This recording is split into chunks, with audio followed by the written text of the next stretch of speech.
ওম শান্তি। 18 তারিখে প্রাতমূল্যী সার। স্বাধীনতার হীনতায় কে বাঁচিতে চায় রে, কে বাঁচিতে চায়।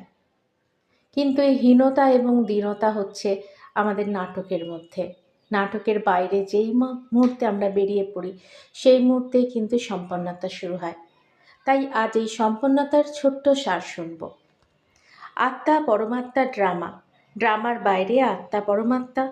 ড্রামার মধ্যে ইউনিভার্সিটি অর্থাৎ বিশ্ববিদ্যালয়, লৌকিক দুনিয়া ইউনিভার্সিটি থেকে পাশ হলেও এই ইউনিভার্সের নলেজ নেই, অর্থাৎ এই বিশ্ব কি তার কোনো বোধ নেই। কিন্তু নাটক অনুসারে যখন এই ইউনিভার্সিটির সঙ্গে আমাদের যোগাযোগ হয়, তখন বুঝতে পারি বাইরে কিন্তু কোথাও বিশ্ব নেই, বিশ্ব ভেতরে। এবং বাইরে যে বিশ্বকে দেখেছি তা আমারই রচনা।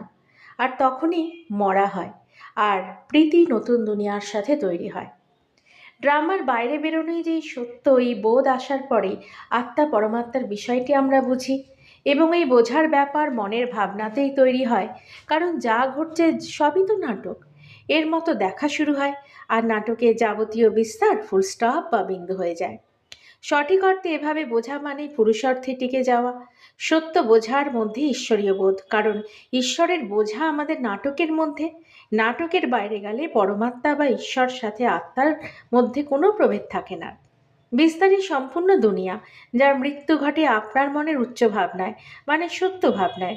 মূল্যতে জ্ঞান বা বোধ হলো নিজেকে আত্মা অবস্থাতে রেখে চলা, যা দেহ দুনিয়ার বাইরে। বাকি মূল্যতে আর যা বিষয় আমরা পড়ি তা সবই কিন্তু বিস্তার।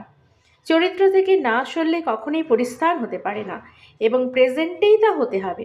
পরিবার বাইরে কোথাও নেই, সবই ফুল স্টপ আপনিই দিয়েছেন, কারণ আপনি চরিত্র থেকে সরছেন। এবং দেখুন, চরিত্র থেকে সরলে সবাইকে আপনি সন্তুষ্ট রূপে এবং সম্পূর্ণরূপেই দেখতে পারেন, তখনই আপনি শ্রেষ্ঠ চরিত্রবান। তাই এক সত্যে বিশ্বাসী হলেই দৈব সংগঠন তৈরি হতে পারে। ওম শান্তি।